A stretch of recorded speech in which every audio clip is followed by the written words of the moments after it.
Hello to IP for Business again. I want to focus on China for you today. Now, you have made your calculations and China makes sense for you. You have a lower production fees and you can send the product afterwards to your home market. Well, congratulations. That is a good thing. I will promise you that the learning curve of your business knowledge will spike up in the near future. What I want to do here is the problems you may encounter. There are always problems. It's not a straight up line, right? So the problems you may encounter, I want to build some bridges over the valleys, over the messes you may encounter.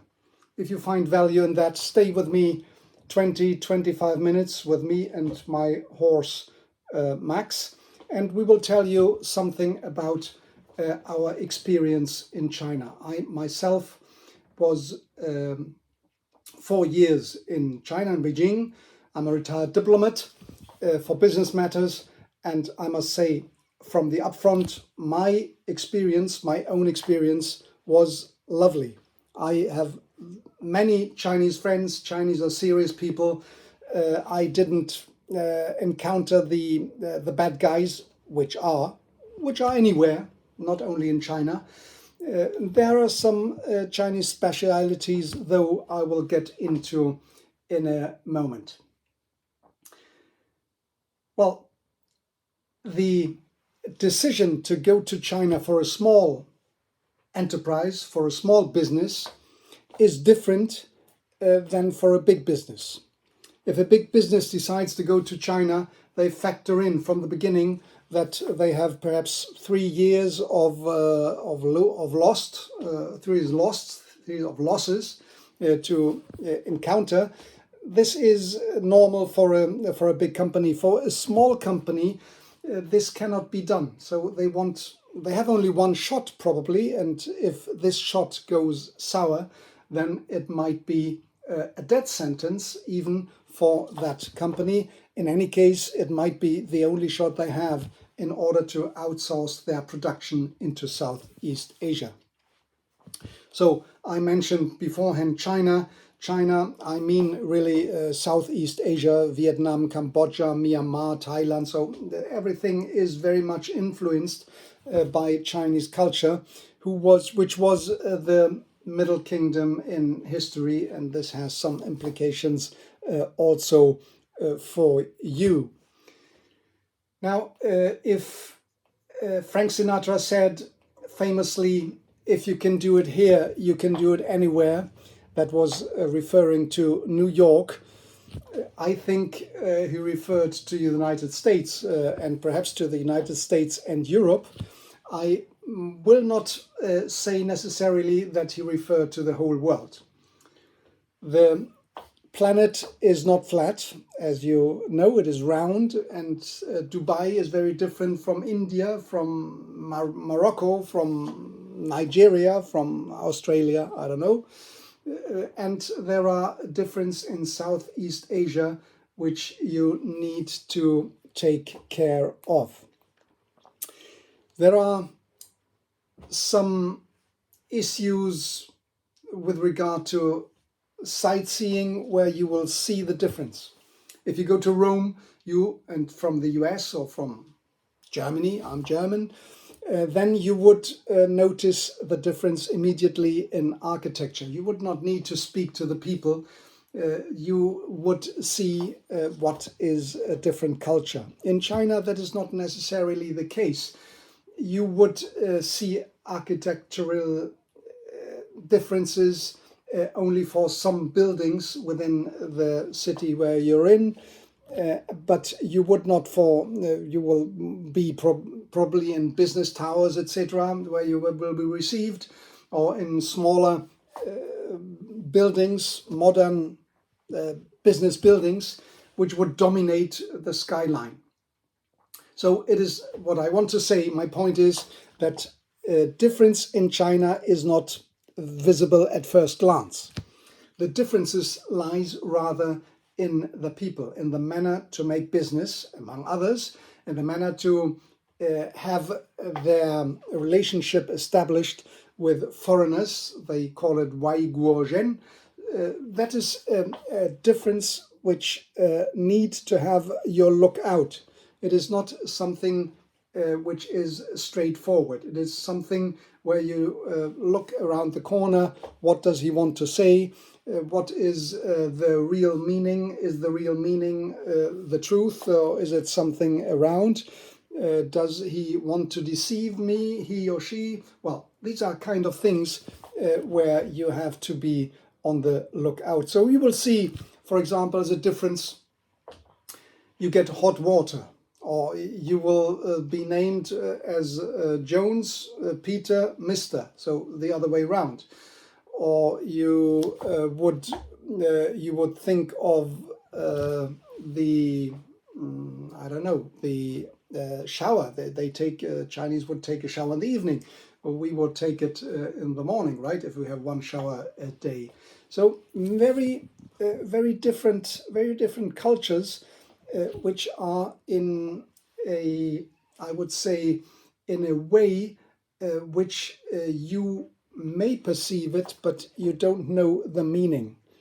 Chinese love much poetry. We would think also of poetry as a nice issue, but not as a daily thing.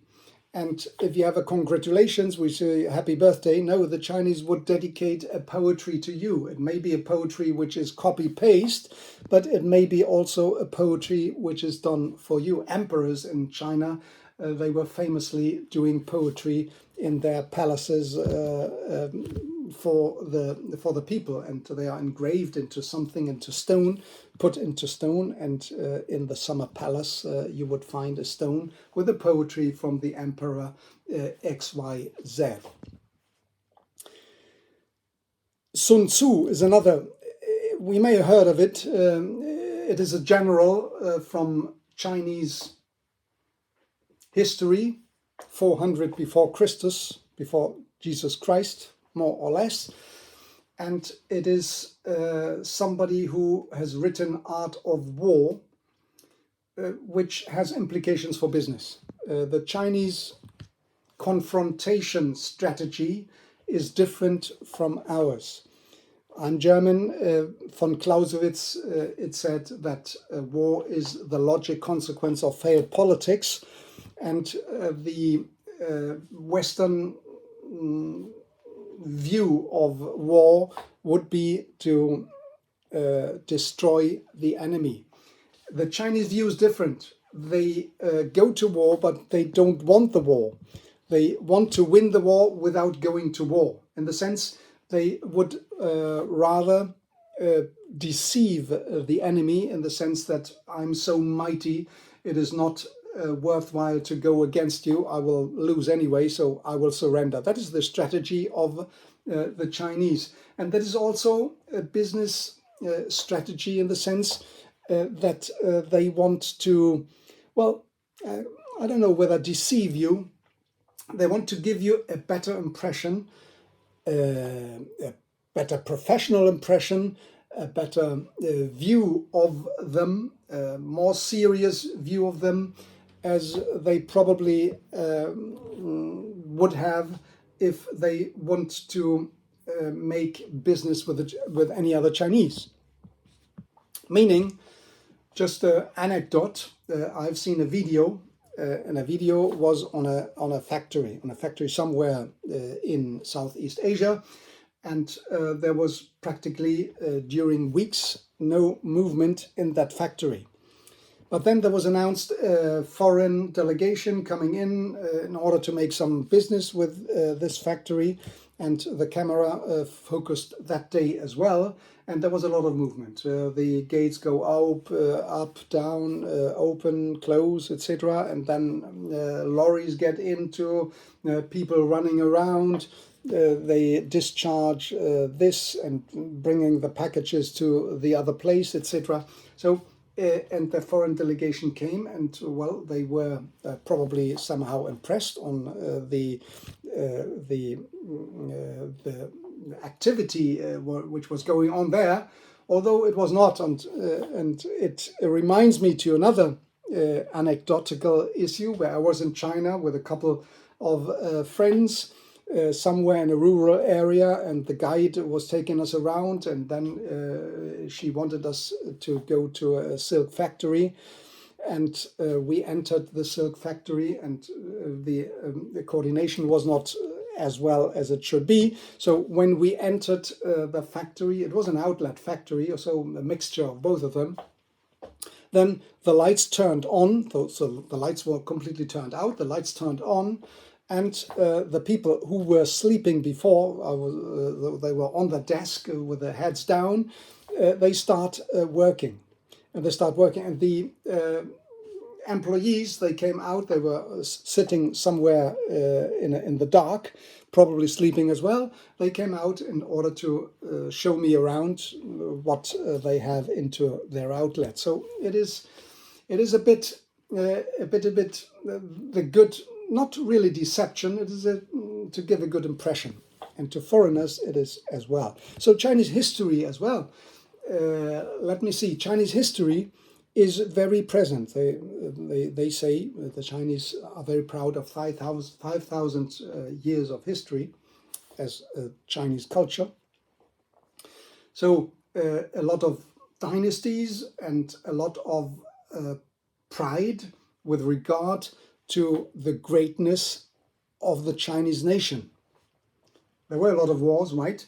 But China existed for a long time, whether it is 5,000 years or 3,000, 2,500 years, for a long time, much longer than European countries. So they were at the top country of the planet. They had everything. They were self-centered, autonomous, self-centered.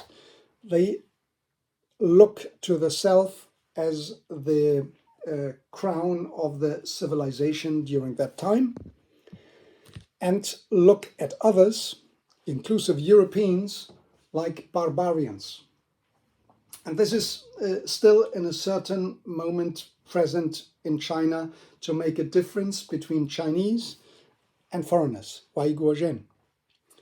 So then at a certain moment, such self-centered approach to life and not knowing what the others are doing. We had an industrial revolution in Europe in around 1850 or so, and the machinery advanced in Europe, whereas in China it was not. They had the gunpowder still, but they didn't use it as a gunpowder. And Europeans advanced on this part of the industry rather than the Chinese, and they get better. And the Chinese didn't want to look at it very much. So the war power of the Europeans, of the 8 alliances, they call it, inclusive the United States, were higher than the Chinese, and Opium War was being started by the British Empire too, Opium Wars. The Japanese went in at a certain moment. The Nanking Treaty was done with exterritoriality of some islands in the Chinese Sea, or Shanghai, in part of Shanghai, the French concession, the American and the English concession. You know, where we have the viewpoint on the Huangpu River, looking over to the high building, the skyscrapers on the Pudong area. That is the American and British concession. So there, visibly, you still see the influence of the foreign powers in China. Or 1860, there was the British Empire for establishing the embassy in Beijing. They entered there. They had some problems beforehand, so they entered there and destroyed the summer palace, the ancient summer palace, which is still destroyed as a kind of, the Chinese claim they cannot do it anymore. It was so well destroyed, so they cannot find the pieces, and so this is still present. The foreign powers as a entity, as a fear to destroy China. And this is a kind of a different justification for a different approach of Chinese versus Chinese, or Chinese versus foreigners. In the sense that the foreigners, which during 150 years, the Chinese declined, the Chinese were very poor and the foreigners were very rich. So this is another issue which come to the mind of the Chinese. If we take a bit away from the wealth from the foreigners, well, it is just a just compensation for what they have done to China for, 150 years or so. So this is also present in their mind. So again, the Chinese the Chinese culture is in the mind of the Chinese. It is not very present. So you have to be on the lookout and on the different approaches in the business negotiation when you talk to your counterpart in Southeast Asia, and then you have to interpret it in the right way. Now, let me give you some general advices once you get into the habit to look into Chinese business contacts. I would say the first thing is due diligence. And stay with me, Max. The first thing would be due diligence. Look at the internet, what you can find on this company you are proposed to take contact with. Ask for the business license. Business license is something in China very, very necessary in order to make business. So you need to have that business license, which is issued by the local government and which gives you an idea on how long the business is on their way already. What is the business, the ownership of the business?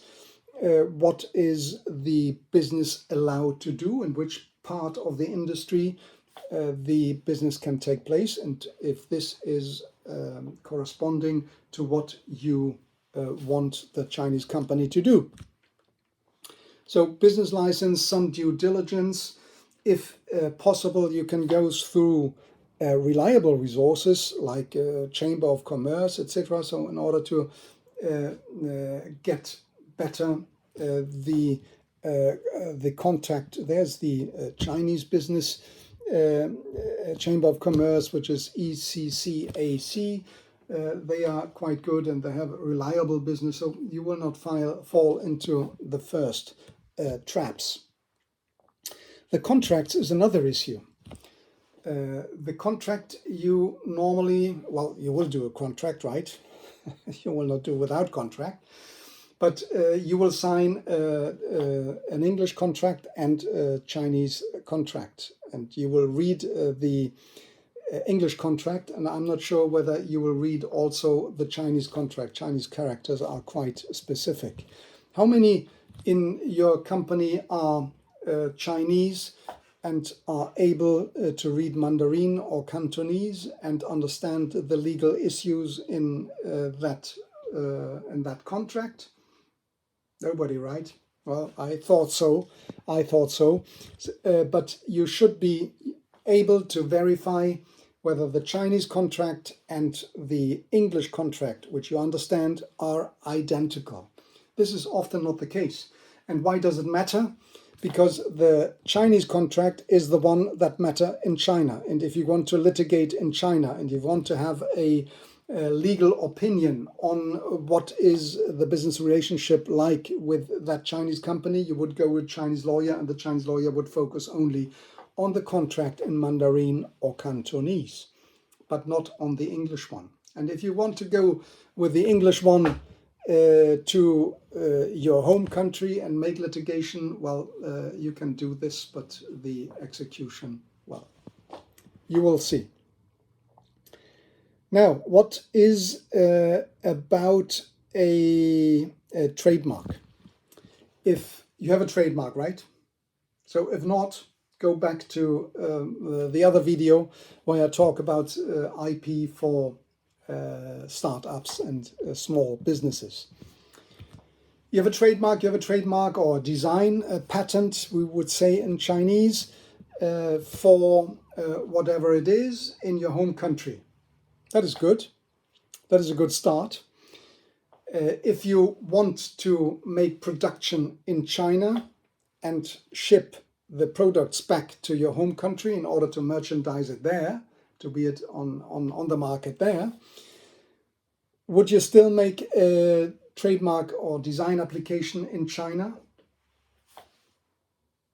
Yes. The answer is yes, right? Why does it make sense? Well, in the first instance, it is if you don't have the trademark in China, somebody else will. And there are cases which have been reported to me when a production has been done and are about to be shipped, and then law enforcement came at the frontier and seized the products on behalf of a trademark owner, a different trademark owner than you, and maybe even your supplier. That is possible, and that is would be for trademark infringement. And again, not well. That is, let me say, that is one issue. Another issue is that you go to the online services which exist in China, online services which are in charge, or which make for you the trademark application in front of the Chinese government agency, CNIPA. And they will promise you to do it for a cheap value, $25, and that is done. But $25 is too cheap to be true. And if it is too cheap to be true, probably it is. So I was reported by somebody who did use that kind of online application service, and they received after a certain moment a kind of certificate which turned out to be a fake certificate, or others which have not received anything back, but they were thinking, well, I made a trademark application, I know something about a filing date is a good thing, and as I have a filing date which give me some assurance, well, that would be okay. And an application was never filed. And they want to go back in order to complain on the online service, and then it turns out the online service does not exist anymore. Now, on IP, you are a business owner, you don't know about it, you don't want much to do with IP because you think it's very technical, which is true, but you want to have some overall knowledge about IP, and you know two things. One is territoriality, meaning that IP is for certain jurisdiction. If you have one IP right, you have it for a certain area only. And the other is the first to file, which most of the countries follow, meaning that the first gets everything and the second gets a big sorry. It's already taken. So this is on your right. Please have in mind to have your right also protected in China, although you don't want to market in principle over there, because somebody else will. Now, let me see the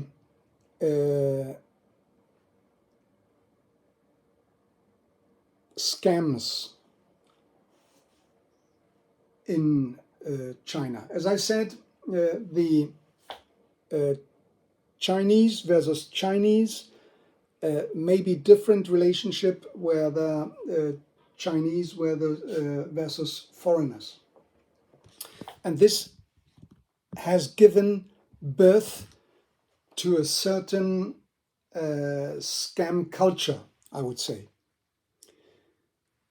As law enforcement is also favoring the Chinese business, in the sense that, well, the foreigners, they have much money, they can endure some losses. I need to focus on my Chinese. I'm living here and I will have to do with the Chinese, and the Chinese giving work to other Chinese, etc. And the Chinese is very important. So that gives birth to a certain culture that the scammers are relaxed with regard to Chinese authorities. And this is the issue where you have scams going on, which can be in the different forms. It can be, for example, that you receive a certain price offer of, I don't know, $100,000 for doing this and that. And you accept it, you sign the contracts, and after a certain moment you pay the down payment of whatever, 30%. And you receive afterwards, well, this was signed by XYZ, who is not the one responsible. The responsible, it's me, another person. And that was not right with 120, it must be 130 or 150 or so. And what are you doing if you already have done some, you know, the down payment, but already done some specification to them, etc. So what is your initial reaction? Well, initial reaction is probably, well, that is okay, 10,000 more, okay, that is still in my limit. But you may be on the lookout, well, there is something wrong here. Or you get a different offer,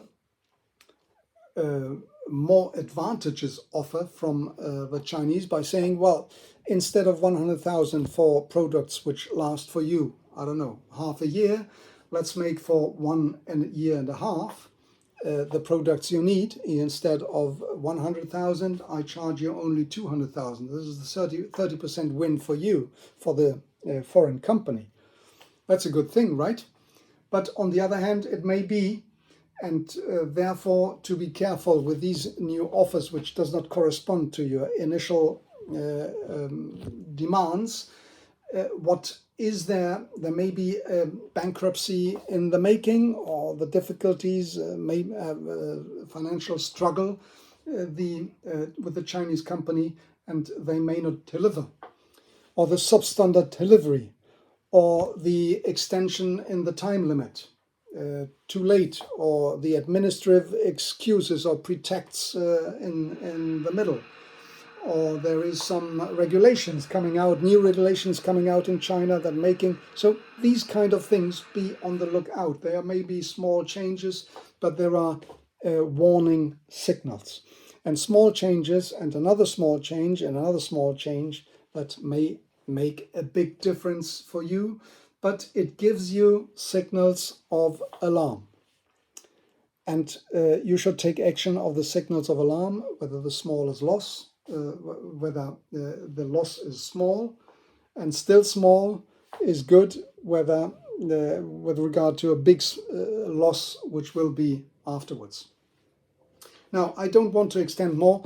Let me come to some examples. I don't want to make the videos too long, that may boring you. So some examples of what happened.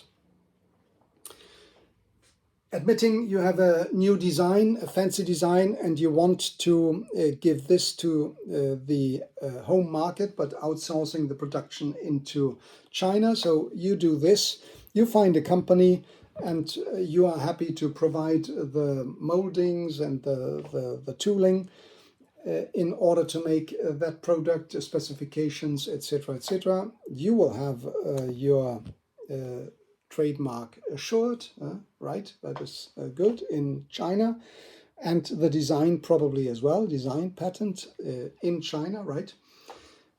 So the delivery is being done, down payment is done, delivery is being done, but the delivery is substandard. So they did not take into account all the specifications you have done. So you want to cancel the contract, and your tools and moldings, which were very expensive, you want them back. Either you have provided them to them, or the Chinese have done it on your specifications, but you still have to pay for it. And the Chinese say, well, I don't do that. The molding and the tools are mine. And the contract is silent. So you are in a difficult situation now. You can litigate in China with a result which is not 100% sure. In any case, what is sure, it takes you 2-3 years. And the fancy product is not any more fancy, but everybody has this fancy product, so you need to react quite quickly.